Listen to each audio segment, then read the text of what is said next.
Good morning, everyone, and welcome to the Washington Foreign Press Center. I'd like to also extend a welcome to the folks that will be watching from New York. My name is Mary Catherine, and I'm the Information Outreach Specialist here at the Foreign Press Center. Before we get started, I'd like to ask all of you to just make sure that your phones are on silent. You can keep your phones, feel free to use them to take pictures, live tweet, whatever you want to do. We just ask that they remain silent for the duration of the program. So today we're really excited to offer you guys another program in our series on U.S. elections. This one will be looking at the role of humor in the U.S. elections, and we are delighted to have three experts to discuss the matter. First, we'll be hearing from Martha Grove, who is an archivist at the U.S. National Archives. She will be providing the historical perspective by doing a case study on Clifford Berryman, whose cartoons you would have seen. They're the black and white kind of sepia tone ones that you might have seen in the lobby. And then we'll move on to Matt Worker, who is an illustrator and cartoonist at Politico. He will provide the practitioner's perspective, talking a little bit about his creative process and what he hopes to achieve with his cartoons. Again, you might have seen his cartoons in the lobby. Those would have been the more colorful ones. And incidentally, he is also the recipient of the National Press Foundation's Berryman Award, so kind of a neat tie-in there. And then finally, we'll hear from Jeff Godfried, who is a research associate at Pew Research Center.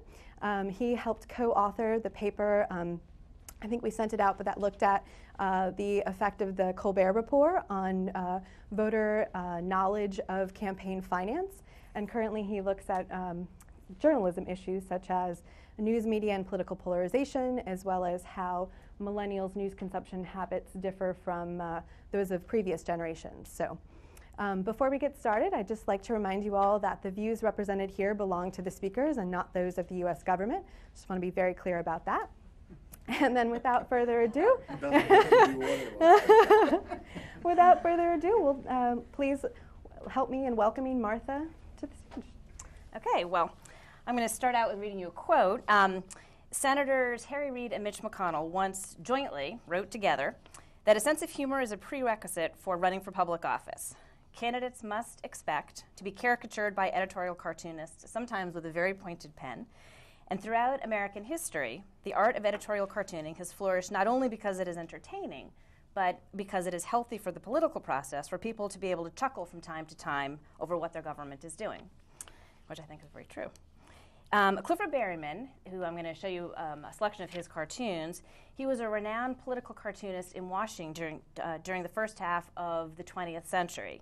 And he drew thousands of cartoons commenting on the political campaigns and candidates of his era. And while these cartoons relate to very specific campaigns and events, some of which happened more than a century ago, they also are timeless in the way that they reflect the American campaign process and give us some insight into some things that are happening today. In 1886, at the age of 17, Berryman moved to Washington from Kentucky, and he worked at the U.S. Patent Office drawing patent illustrations. And shortly after that, he left to become a cartoonist at the Washington Post.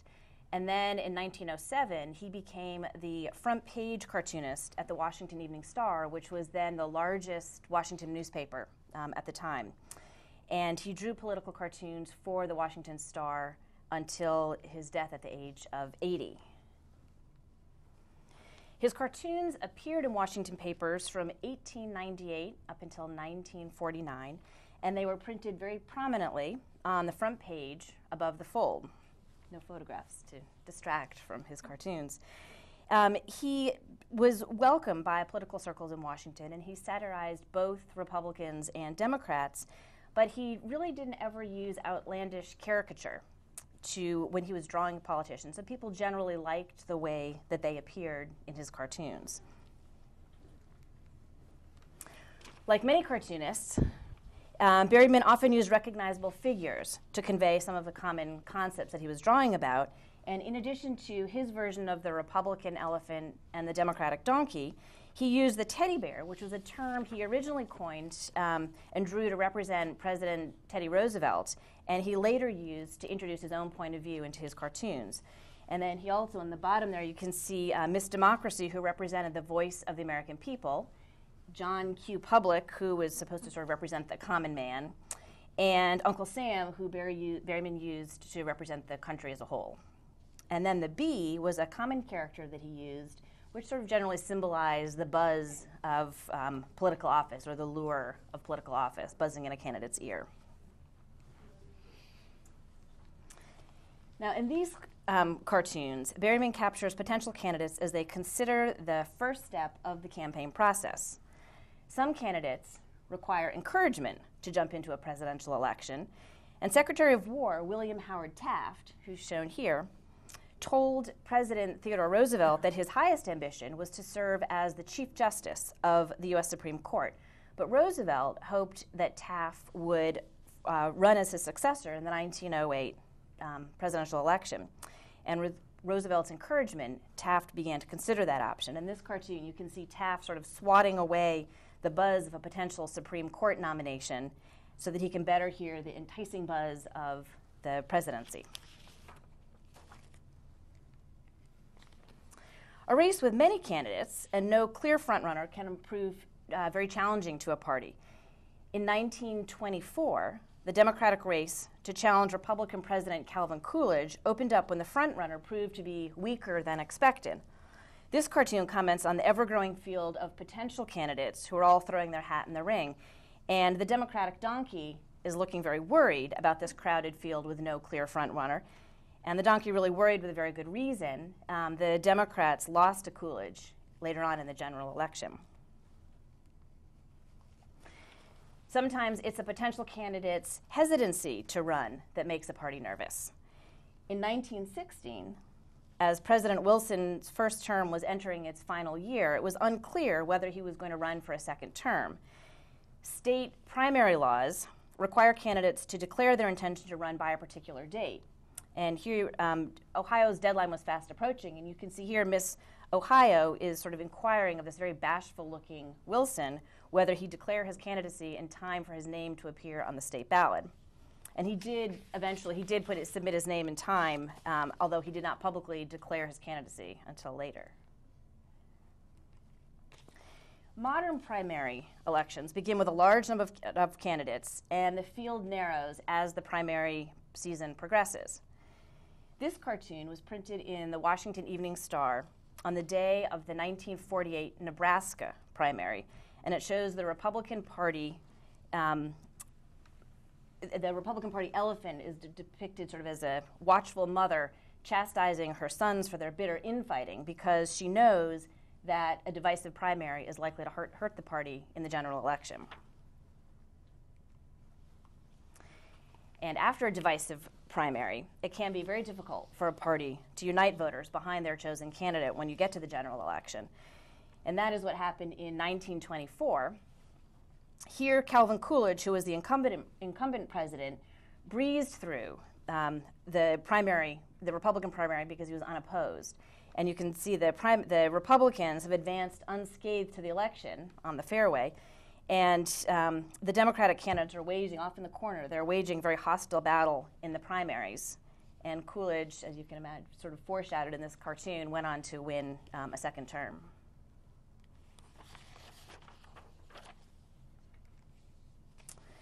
When candidates declare an official bid for election, they begin the phase of the campaign process that is probably most familiar to us. When this cartoon was published, the election was still nearly a year and a half away, although there were no clear frontrunners, and both of the major parties were in need of a campaign platform now that World War I was effectively over and was no longer dominating the national agenda.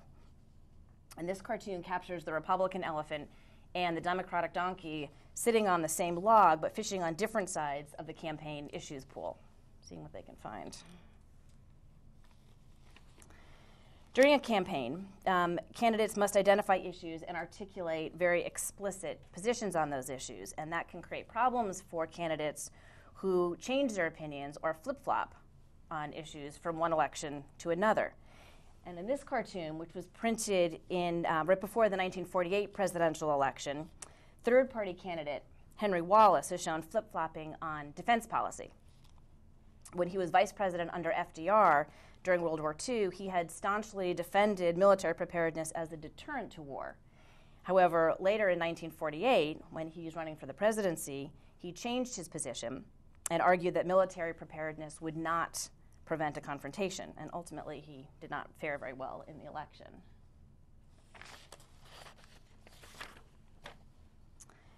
In these couple of cartoons that follow, I'm on the wrong cartoon here. Here we go. Berryman shows the role of the voters. Candidates and political parties tend to view the voting population in terms of interest groups. And in this particular cartoon, you can see a number of candidates, different politicians, including Vice President Theodore Roosevelt, shown cozying up to the working man.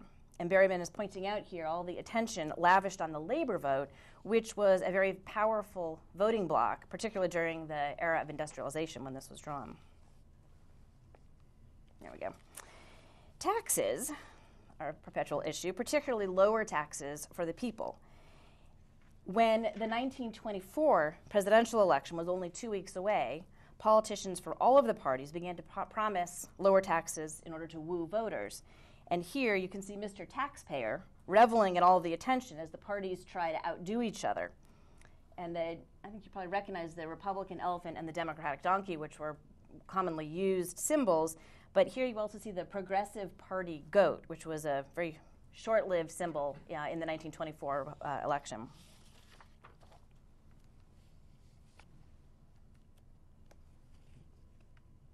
All right, I'm off of my slides here. There we go. These cartoons capture candidates during the final days of the campaign. And this is one of my favorites. I think the drawing really is pretty self-evident and speaks for itself. But it's really quite timeless, I think. The cartoon shows the 3 presidential candidates who were running on the eve of the very contentious 1912 presidential election. On the left is former President Theodore Roosevelt, who was running as the progressive candidate, the Bull Moose Party. And in the middle is Woodrow Wilson, who is the Democratic nominee. And President Taft, who was the incumbent president, was running for the Republican Party on the right. And the cartoon reveals both the anxiety, showing the anxiety underneath the confident public persona that each of the candidates needed to project. And Wilson went on to win the election when Roosevelt and Taft split the Republican vote. This cartoon captures one of the most famous political upsets, probably in all of American history. In 1948, President Harry Truman, the Democratic nominee, was forecast to lose by a large majority to Republican nominee Thomas Dewey. And this cartoon was published just a couple of days before the election, showing Dewey looking very confidently over Truman's shoulder as they both are reading bulletins showing the prevailing public opinions. And despite the polls that predicted a landslide victory for Dewey, Truman went on to win. And this famous photograph, which you're probably familiar with its very prematurely printed headline, shows just how sure many journalists were that Dewey was going to win that election. A change in the presidency can cause a major reorganization of the legislative branch and the executive branch, and a drastic shift in both the foreign and domestic policy. But oftentimes that is not the primary focus of the media in the aftermath immediately following an election. And as I said, the 1912 election resulted in a huge victory for the Democratic Party. In addition to winning the presidency, they also won majorities in both houses of Congress. And here you can see a very surprised-looking Miss Democracy 2 days after the election, carrying the House and the Senate in her hands with the White House tucked under her arm, wondering what this change in leadership is going to mean.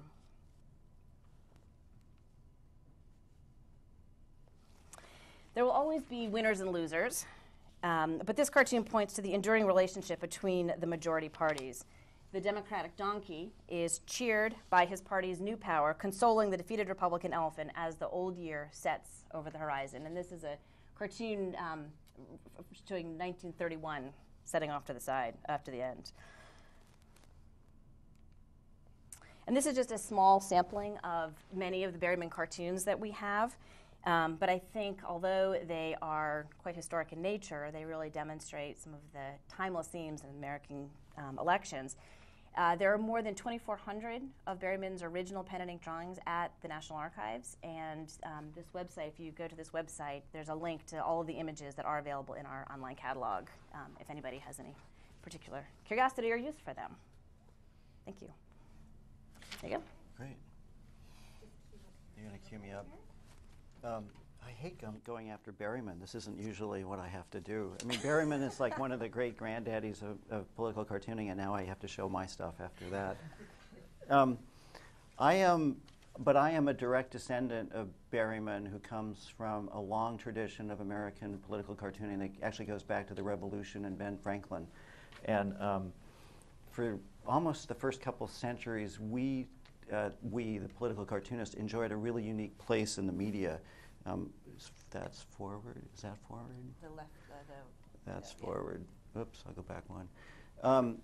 But for a long time, we were sort of unique in that the press was generally polite. There wasn't a lot of space for political satire. There were satirists who wrote for magazines and things like that. But for many, many, many years, like Berryman, if you wanted political satire, you'd have to go to a newspaper, and it was displayed prominently on the front page in many cases, double-page spreads. So we had the whole terrain to ourselves for a long time. Even though I work in a tradition that's very similar to Berryman in that I draw on paper with pen and ink and everything, and I'm a single-frame political cartoonist, I live in a media landscape that's entirely different now, and I have to share it with Comedy Central and Jon Stewart, and now Twitter, and now Facebook, and Charlie Hebdo, and the media world that I navigate is a really different world, even though the little boat that I'm navigating in is pretty much the same boat that Berryman was rowing along in. And there's been sort of some despair over the last 10 years that political cartooning in the United States is kind of going away, that the newspaper industry is cutting staff, and there used to be maybe 10, 15 years ago, there were probably 200 staff political cartoonists around the United States, and now there's maybe 60 that work, as full-time cartoonists. But I'm not a pessimist about it, because I think in this crazy media landscape that we're working in now, there is something enduring and unique about this crazy old antiquated format. It's a combination of caricaturing somebody, wrapping up a political opinion in hopefully a humorous illustration that's a combination of making a political point and at the same time making people laugh. And if you think about the transition that's been happening in the media faster and faster and faster is this low attention span culture that we live in. This sort of the world of Twitter, where it's if you can't say it in 140 characters, a lot of people aren't going to read it. And the old saying about a picture's worth 1,000 words is kind of true, in that I can take a concept or a political opinion that might take a very talented columnist 1,000 words to write out in a long column, but the number of people that are going to stop and read that 1,000-word column is getting smaller and smaller, whereas the cartoonist, thank heavens, for instance, Twitter is now using TwitPics. So one of the sources of my traffic on Politico is coming in through social media, where people will share the cartoon. Psychologists have sat around with stopwatches, and they've timed this activity, and most people can ingest a cartoon in about 3 to 4 seconds. Like scan it, read it, laugh, hate it, whatever, and on the 5th or 6th second, tweet it. And so in some ways, it's actually, when Politico started just 9 years ago, and they made this sort of odd move of hiring a staff cartoonist like me. And fortunately, there were very smart people there who were working the social media part of it, and went, oh, this works really well on Facebook, this works really well on Twitter. We can drive traffic into the sort of boring parts of the news site by baiting it with these little silly cartoons. So a bit on my process. Most cartoonists who work for daily newspapers have all sorts of editorial oversight, because they're worried about what the cartoonist might do. I'm one of the very lucky ones in that my bosses are way too busy trying to run Politico, and so I get to do pretty much whatever I want. The only editors I really have to deal with are a copy editor who keeps me from embarrassing us with my bad spelling and grammar. But other than that, I get to draw whatever I want. And not only do I not speak for the United States government, I also don't speak for Politico. And this is becoming more and more common. I mean, in the world of pundits and opinion makers, once upon a time, Berryman really spoke for the paper. But these days, Tom Tolles, who draws for the Washington Post, or Ann Telnis, who also does animations for the Post, were independent contractors who were contracted to express our opinion and have a conversation, and the Post doesn't have to own it, and we're not pushing a party line or a corporate line. So I enjoy complete political freedom, and that also gives my editors plausible deniability. So if people go, that was a hideous cartoon, they'll go, email Matt, here's his email address. The social media is also a two-way street. It's really interesting. I mean, once upon a time, editorial cartoonists like Berryman probably didn't have to field a lot of hate mail. People would still, I'm sure, write letters and stuff and say that was a horrible cartoon. I couldn't disagree more. The problem with social media is there's the immediate channel to respond to the cartoonist, either privately, which is what some people do, or quite publicly, like on the Twitter feeds. And so, like I'll do a cartoon, post it at noon, and people are more often prone to expressing negative opinions than positive opinions. So the Twitter response tends to be mostly negative. You get some positive, and now with Twitter I get the little hearts. I get the little I like that, or I love that. And we're all just looking for personal validation. Some of these are hard to see at that distance or whatever. The other thing that I really like about cartooning is that a lot of messages can be pretty much purely visual. This is Let Hillary Be Hillary. It's a very big department.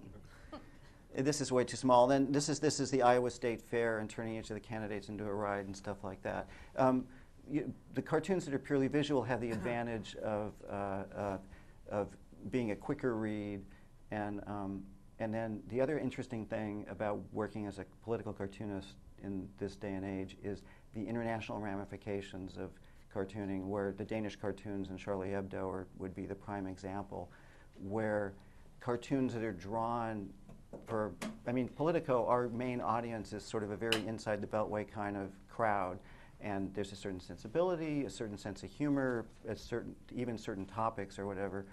But those immediately when we post them online, the audience is international.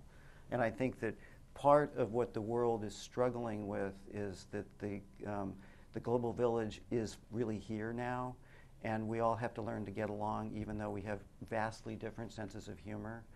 And it's a paradox. I mean, I don't know how you solve that one. I mean, there's stuff that cartoonists in the UK, the English cartoonists have a sense of humor that's very bawdy and tends to be somewhat scatological. And most of the cartoons that you print, even in London, which culturally is quite close to Washington, editors here would never print, because the English just they love to throw shit into their cartoons. And editors, I know that my Politico editors wouldn't let me do that.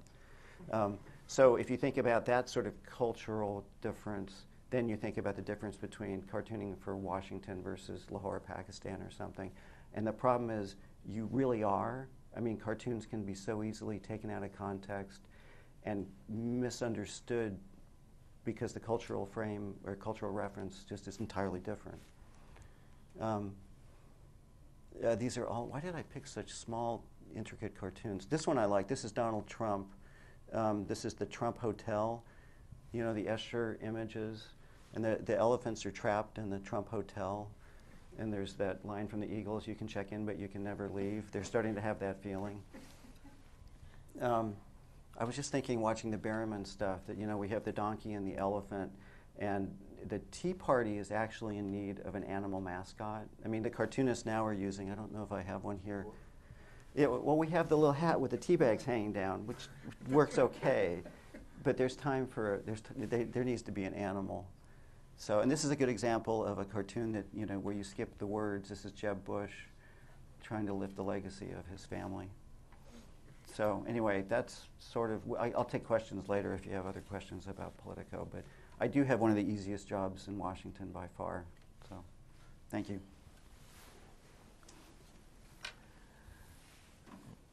I'm a little bummed that I have to go third and my slides are not going to be nearly as exciting. So I'm going to start out with, I'm presenting some research that I've done both at my current position at the Pew Research Center and also, as was previously mentioned, some of the work that I did while I was a postdoctoral fellow at the Annenberg Public Policy Center at the University of Pennsylvania, looking at Colbert's role on knowledge and political perceptions. But before I get to that, I have to do my spiel about what the Pew Research Center actually is. So we are a nonpartisan fact tank in which we look at the trends and issues and attitudes in America and around the world. We do it in a variety of different methodologies. What I'm going to be presenting here is a lot on public opinion polling. But we do not take policy positions. We do not advocate, and we don't provide any recommendations whatsoever.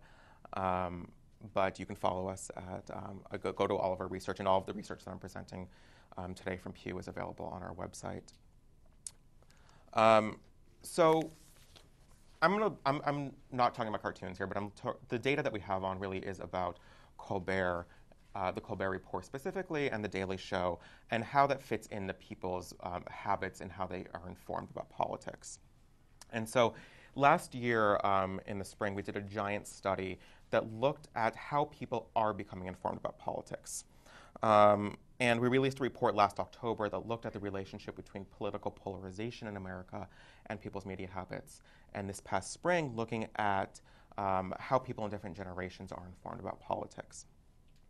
So one of the questions that we wanted to answer in this study, first off, is generally are just people aware of various news sources and about what levels? So I know that's probably really tiny to see, but I'll zoom in on what I'm actually going to, what I'm focused in here, is to look at the extent to which people are actually aware of the Colbert Report and the Daily Show as sources of news about government and politics. And about 6 in 10 online Americans are actually aware of these sources, which I think is actually a fairly high percentage. It's more heard of than other sources like NPR or The Economist or BuzzFeed. It's sort of it's on par with other things like Huffington Post, but clearly it's not going to be as high as some of the top cable news networks and national news networks and national papers. But also it rivals many of the traditional sources in the actual audience sizes. Again, I'll zoom in and what's the actual important part there. So about 12% of online Americans said that they got news about government and politics from the Daily Show in the previous week, and 10% for the Colbert Report. So although, again, while it's not as high as some of the cable news networks or national networks, it attracts a similar audience as some of these major national outlets, such as national papers such as USA Today and the Wall Street Journal, and digital outlets such as the Huffington Post. But something to keep in mind here is that there are clear ideological differences in who is actually going there. So clearly, if you look at this chart here, you can see that these two satirical news programs are attracting viewers much more so from the left than they are from the right. About a third of those who have consistently liberal political values said that they got news from The Daily Show in the previous week, which I think is fairly high. And that plummets to 1% of those who say they have consistently conservative political views. And we see a similar pattern here for the Colbert Report as well. But beyond just where if they go there, it's also, we wanted to look at their attitudes towards these sources, and specifically we asked about whether they trust or distrust these sources for news about government and politics. And again, we see this large ideological split here. Nearly a half of those with consistently liberal political views trust The Daily Show for news about government and politics. And again, this plummets for consistent conservatives to less than 1%. And we can see the inverse here when we're looking at the level of distrust for this source. Nearly a third of those who are consistent conservatives distrust the Daily Show for news about government and politics, and we see a very similar pattern here for the Colbert Report. So we see that there's something clear here, something ideologically stark here, but there's also importance when we look at age and generational differences. So compared with many of the cable and national news shows, Colbert and Daily Show really has lower age audiences, much lower than TV shows such as O'Reilly, Anderson Cooper, and Rachel Maddow.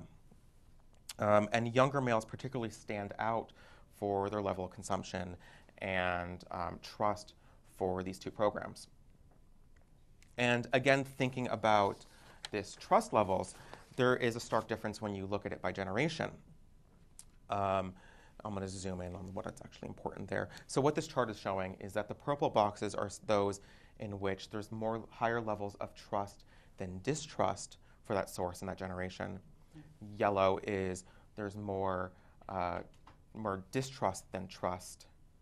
And gray is there's about equal levels of trust to distrust. And what you can see here is there's a stark difference when you look at the Colbert Report and when you look at The Daily Show.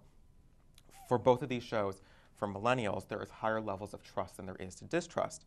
And there's the reverse for Gen Xers and for baby boomers, in which there's higher levels of distrust than there is trust.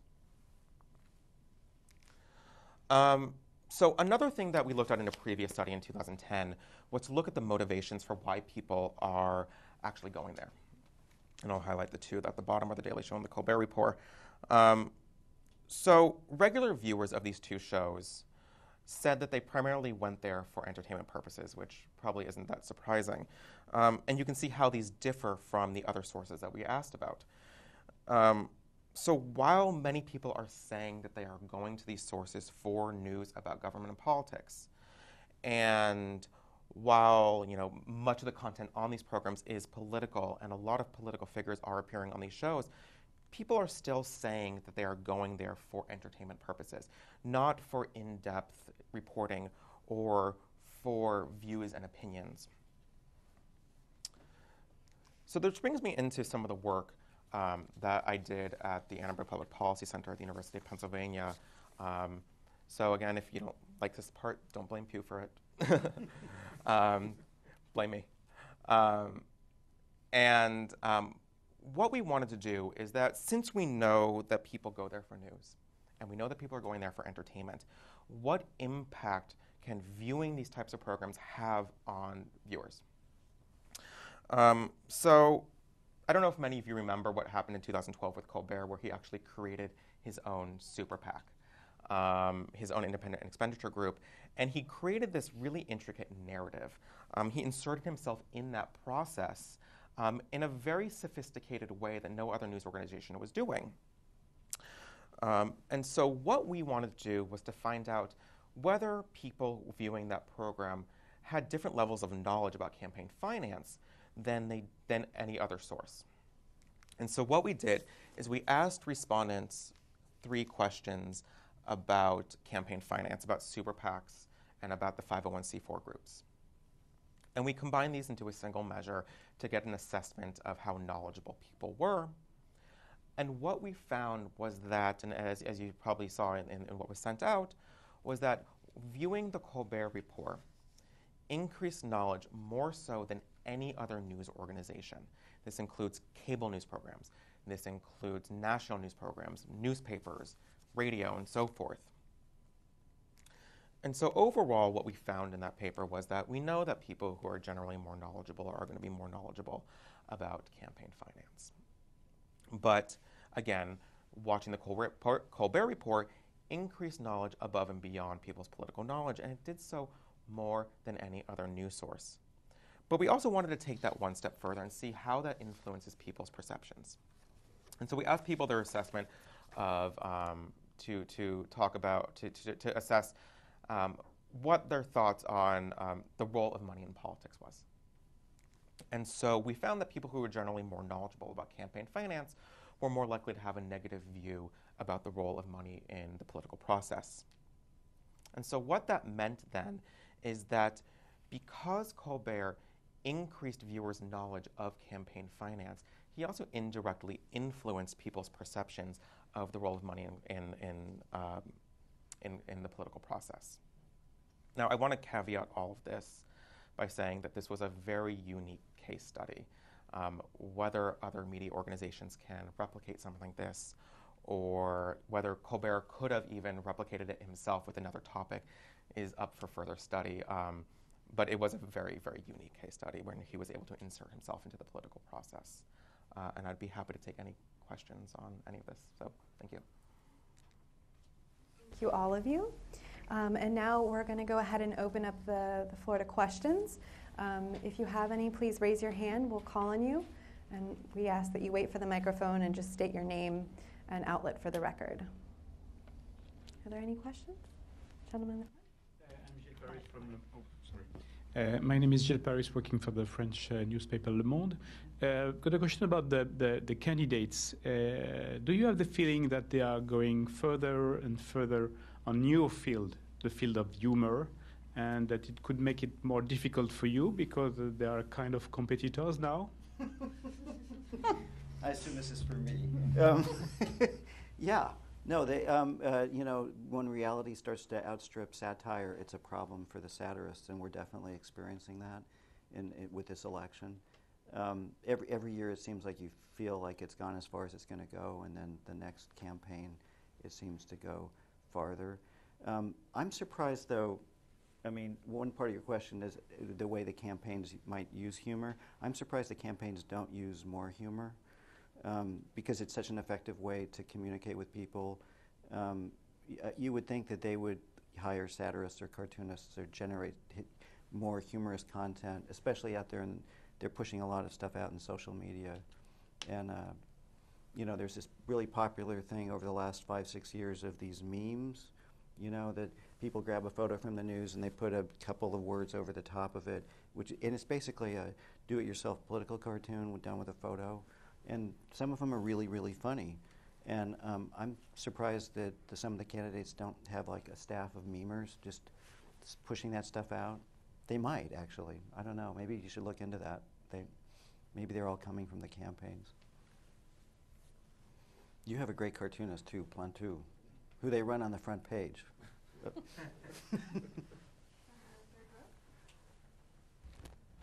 My name's Alex Bennett. I'm with the Canadian Press News Agency, and I just had a couple questions for Matt.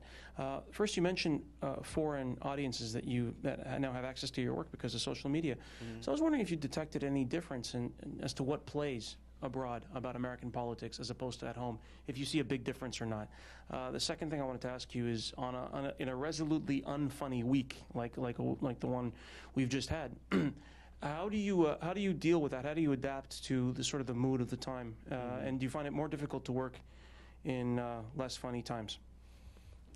Definitely much harder to work in less funny times. And a lot of cartoonists in weeks like this will sort of fall back on, there's a very traditional cartoon trope of sort of sad cartoons, you know, the Statue of Liberty crying and things like that. And I actually think that if you look at the way Colbert or Jon Stewart react to those things, it's a much better example where they just sort of say, look, you know, satire and humor is something, it's a voice that's good for dealing with a lot of things in the world and life.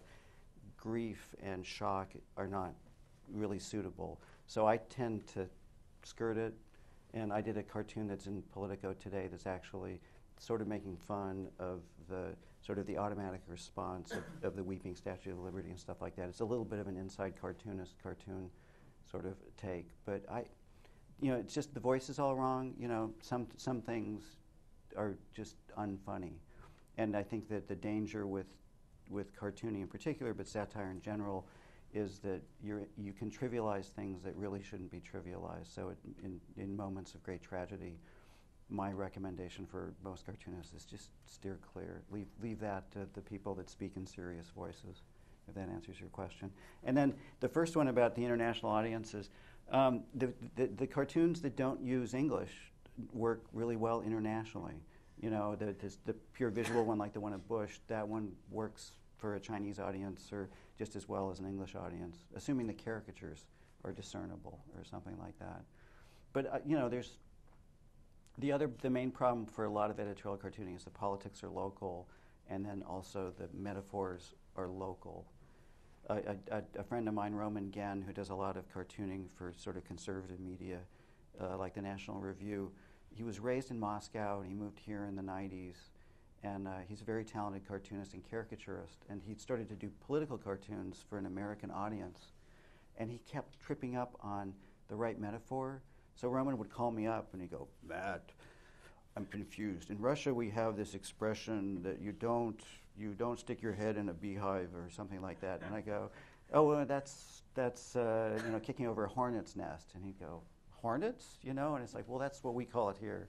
So, I mean, cartoonists, you have to use fairy tales and figures of speech, and those don't translate.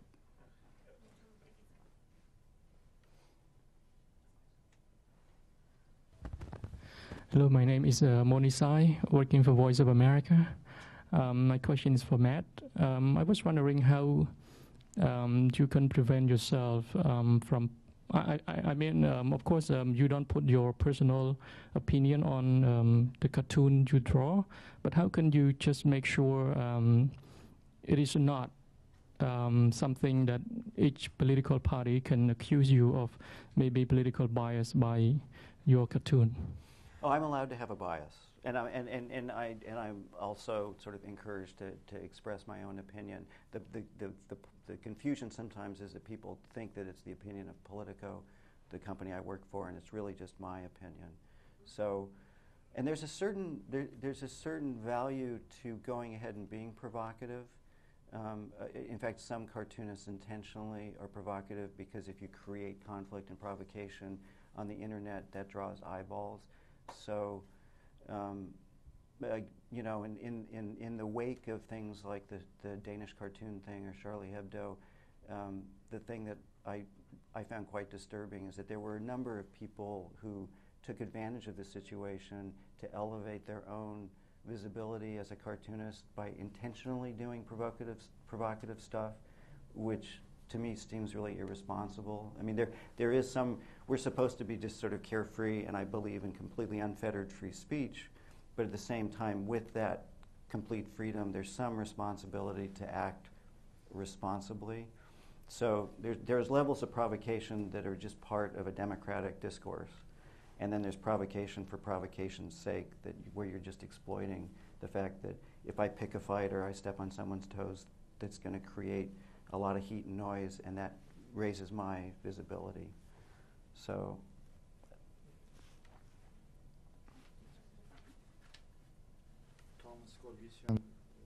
Egyptian maybe. First for Matt, you mentioned the number is decreasing. As a matter of fact, in the last 15 years, it's like from 200 to 60 or even less even. And so why you are, when you say in the same sentence that you are optimistic, how you can be optimistic if it's the editorial cartooning in general, I'm following it in the last 20 years, all over the world is shrinking. The second question to you again, it's the so-called, or whatever it is phrased as, politically correct. How do you handle it, and how you feel? It's like staying next to you and saying, do this or not do that. And for Jeff, if you may ask, I mean, we are talking always about this program, satirical program. This is in case of Egypt, Arab World, Bassem Youssef in the same way. But, I mean, people making like, as if they are feeling, okay, they feel that these are Jon Stewart and all these Colbert, they are there, they have an impact, but in the same time they said, as if like a danger for the other media. Do you think that how we can, what is the future of this satirical news program playing a role in shaping people's mind in the coming days? I mean, maybe you may use two hats of Pew and the other one. Do you want to go first? So what are the future of, I mean, it's really seemed to have stuck with the liberal side.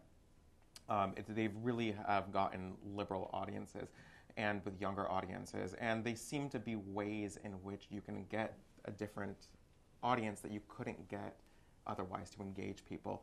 And something important to mention in some of that research that's in that paper is that satire lowers that bar sort of being able to engage and to learn. And that's why perhaps Colbert was able to be so successful in informing people, because you lower that bar to be able to get people engaged with that narrative.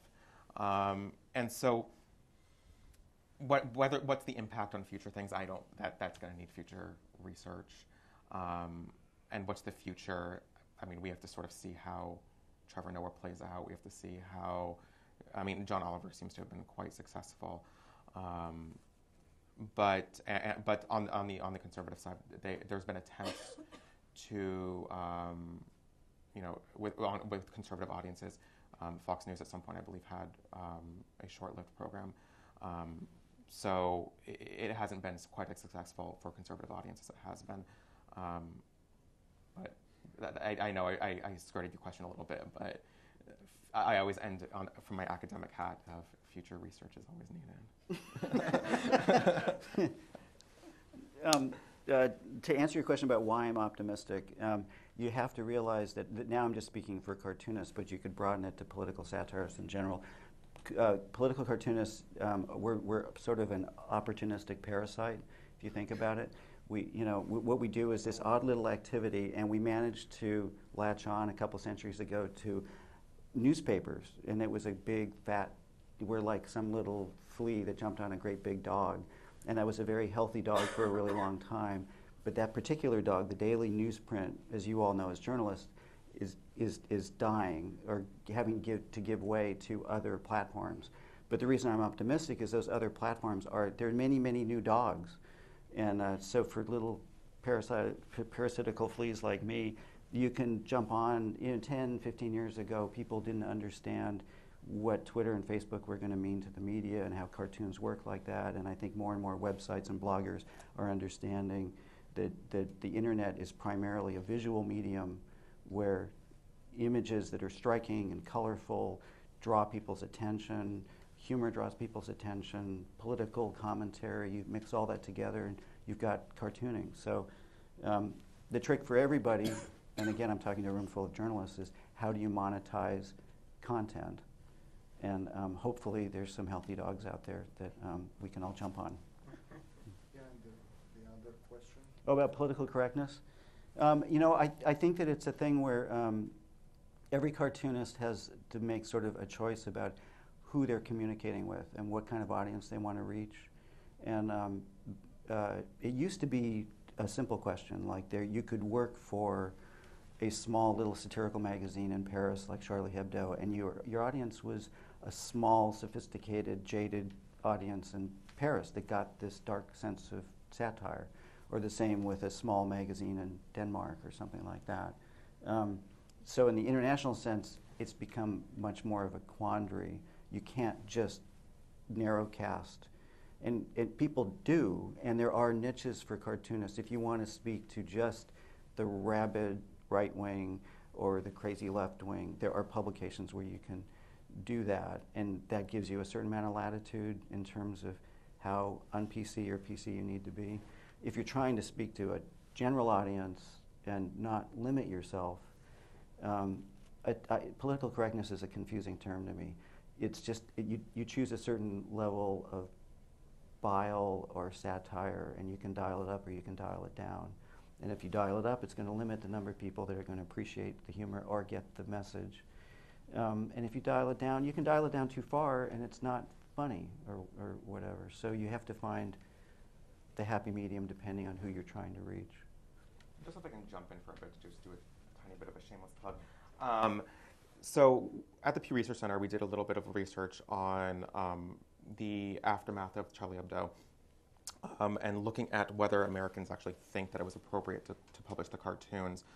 This is all available again on the Pew Research website, just to show that a majority of Americans actually thought it was okay to publish those cartoons.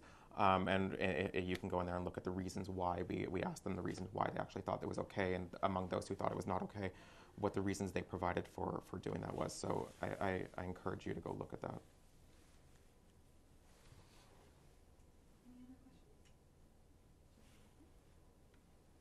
Hi, my name is Nicholas Richter from Süddeutsche Zeitung in Germany.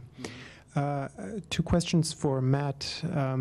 There's a lot of in the Republican Party and conservative media, they make people afraid a lot. There's a lot of fear, the immigrants, the Muslims, the terrorists that come to the Mexican border. Mm-hmm. Is that something that you can make fun of? Is it easy to translate in a cartoon? Or are you also afraid that, something might happen and then it would look silly to have made fun of that? And the second question is Obama. I saw this press conference yesterday, and he seems very cool and very, but people don't really feel reassured by him because they feel he's not doing enough in Syria. And is this an issue that you can make fun of? Have you done so sometimes? Thank you. In terms of sort of taking on the xenophobia and the right wing, there's lots to make fun of with that stuff. I mean, because they oversell it so much. If you look at the conservative cartoonists, there's a lot of stuff now that they're doing. I mean, there was one that I think appeared just yesterday that's been making its way around Twitter of people sweeping the immigrants out of the United States, and the immigrants are rats. It's a cartoon out of the 18th century. It's sort of from the worst tradition of American sort of xenophobia. But yeah, you can certainly make fun of that. Whether or not you end up doing that at the wrong day and then you end up looking like a bleeding heart liberal or something like that, that's just, anybody who's offering opinions in the media runs that risk, and that's just a risk you run. In terms of Obama, I mean, I tend to criticize Obama actually from the left, in that that he's, in terms of his foreign policy, he's been maybe too close to sort of the Bush-Cheney things. I'm one of those that was rooting for Guantanamo to be closed 6 years ago, like he promised.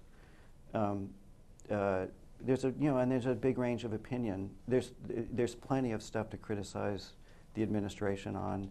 And in the beginning, this is a bit of an aside, in the beginning there was a little hesitancy, frankly, especially for cartoonists, because he was the first African-American president.